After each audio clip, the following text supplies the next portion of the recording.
Bienvenidos a Global Macro en Español, un podcast creado exclusivamente para impactar tu curva de aprendizaje en los mercados de capitales. Traído a ustedes gracias a Kaplan, Battlefield, Ideal Ratings, Kaya y The Hedge Fund Association.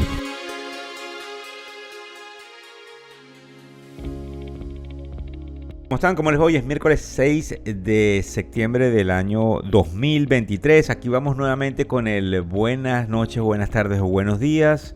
Como ustedes saben, es el primer podcast para los afluentes o lo que en inglés se llaman los high net worth individuals, pero por toda la dinámica de la inclusión y la diversidad, tenemos una cantidad de estudiantes, una cantidad de jóvenes profesionales y una cantidad de familias que también se benefician de todo este proceso, que inclusive no invierten en el mercado de capitales, pero consideran que la economía les afecta como realmente es, directa o indirectamente. Fíjense bien. Vamos a tocar el tema hoy de los aspectos positivos o negativos del mercado. Cambiamos un poco la dinámica porque vamos a hacer un panorama general de lo que está sucediendo a esta hora, que son las 7:49 de la mañana, hora del este de los Estados Unidos. Nos llama la atención, antes de entrar en materia, el hecho de un titular que hay en el Wall Street Journal donde dice que las aerolíneas en los Estados Unidos estarían aumentando los descuentos en un intento por impulsar la demanda tras el final de la temporada de viajes de verano. Otra de las cosas que nos llama la atención el día de hoy es el hecho de que Apple recibe noticias que le afectan directamente desde China. Ustedes lo van a ver en los medios de comunicación, pero quizás es la noticia del día, donde se les piden que los gobiernos en China, los empleados, no utilicen iPhones. Eso es bien interesante e importante.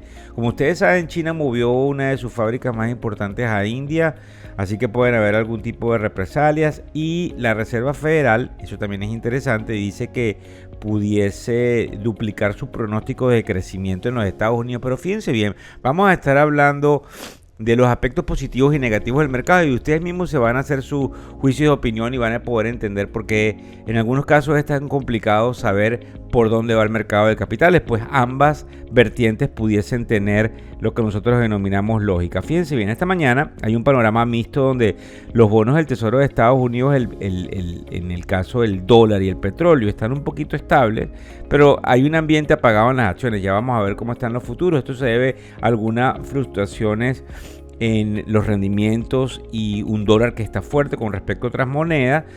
Y allá lo que nos llama la atención, que es el hecho de que el Banco de Japón, todo está totalmente interconectado. El Banco de Japón dice que pudiese endurecer su política y eso pudiese avivar el proceso inflacionario a nivel mundial. Ellos, como ustedes saben, tienen una de las economías más grandes del mundo y todo está interconectado. En el caso de los pedidos de fábrica de Alemania fueron débiles.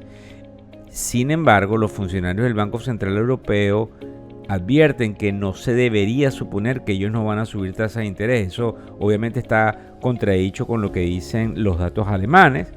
Y pues indudablemente tengo que volver a repetir lo que ya le dije con respecto a la noticia del día, que tiene que ver con la prohibición de lo que sería los teléfonos celulares iPhone en China, al menos para el gobierno chino. Pasando a lo que serían los aspectos negativos. Empecemos por lo malo para después despedirnos con los buenos. El panorama económico global está lleno de complejidades e incertidumbres, y eso lo sabemos todos.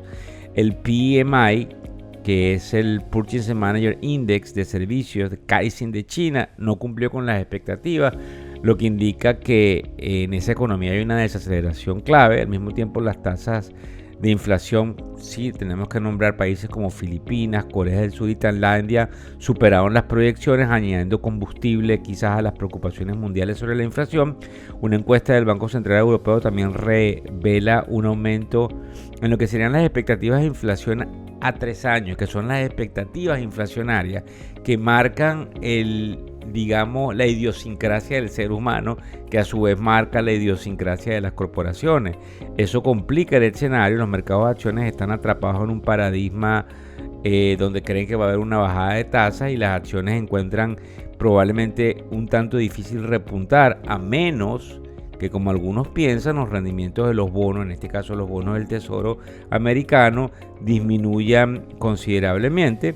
Nosotros también creemos que tendría que haber probablemente una desaceleración en el empleo o en el crecimiento, pero acabo de decirles en la parte inicial que la Reserva Federal podría duplicar sus cifras de pronósticos de crecimiento. Entonces, como ustedes ven, hay un panorama negativo, pero hay otras cosas sucediendo que contradicen totalmente la dinámica.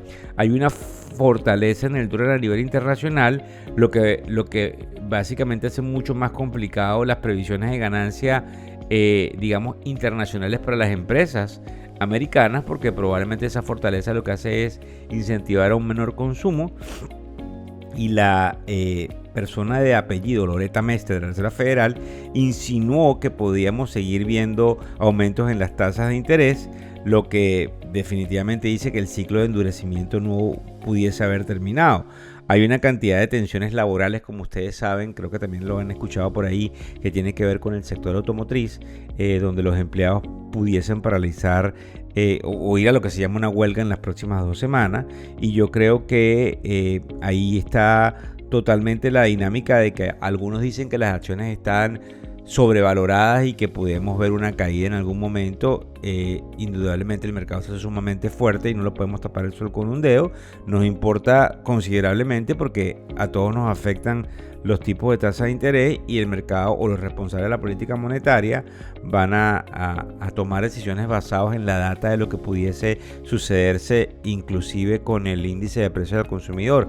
Por cierto, que hoy día, en lo que sería el newsletter que les llega, lo que es el Global Macro Inbox que les llega a sus emails, estuvimos hablando de lo que nosotros creemos que pudiese pasar con algo que se llama el crecimiento nominal del Producto Interno Bruto y de las exacerbaciones inflacionarias que hay allí y que no podemos dejar de pasar. Son un poco técnicas, pero son muy importantes. En el caso de los aspectos positivos, obviamente el martes por la mañana el gobernador de la Reserva Federal, otro de apellido Waller, dice que probablemente ya está descontado que en septiembre no va a haber una subida de las tasas de interés, y sugieren algunos informes, vienen algunos informes de China que dicen que probablemente el mercado inmobiliario está resaltando. Creo que van a leer por ahí también que hay una compañía que se llama Casagrande de China, de real estate, que sube 70% al observar que otra de las competidoras, que se llama Country Garden, no entró en default. Eso es bien importante porque acuérdense que China nos afecta a todos.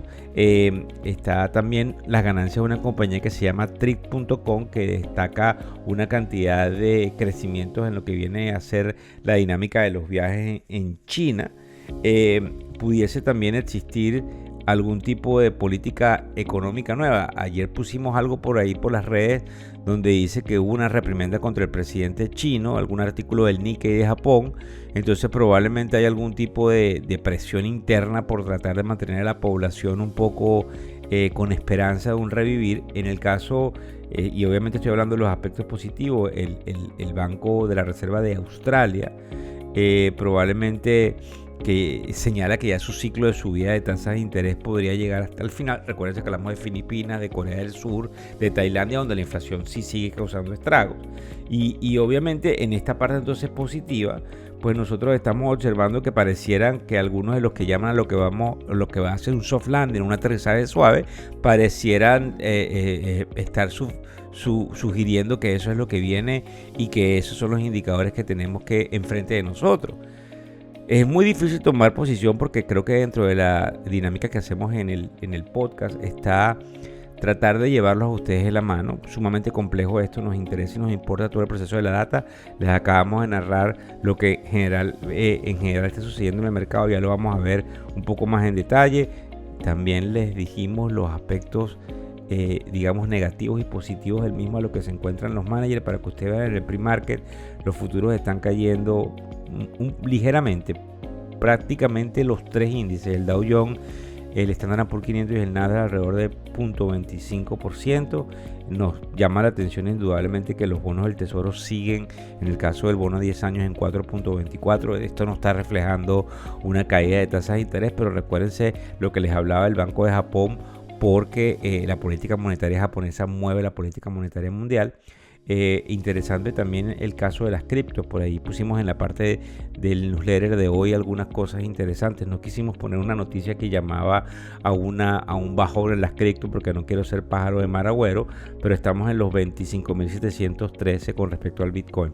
Les doy las gracias por seguirnos en todas y cada una de las redes sociales con una cantidad de información que creemos que les puede impactar. Venimos con una dinámica mucho más fluida dentro de los productos de factores económicos, así que esperamos que tengan un excelente miércoles 6 de septiembre. Hasta luego. El podcast Global Macro y de Factores Económicos ofrece una visión global de los mercados de valores y dicho análisis es producto de la compilación traída por diferentes fuentes de investigación de mercados institucionales.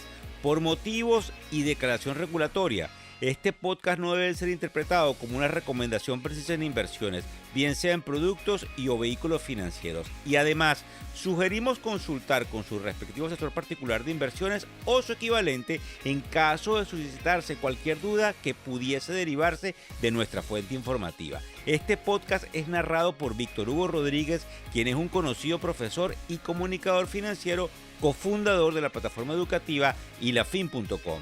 Muchas gracias.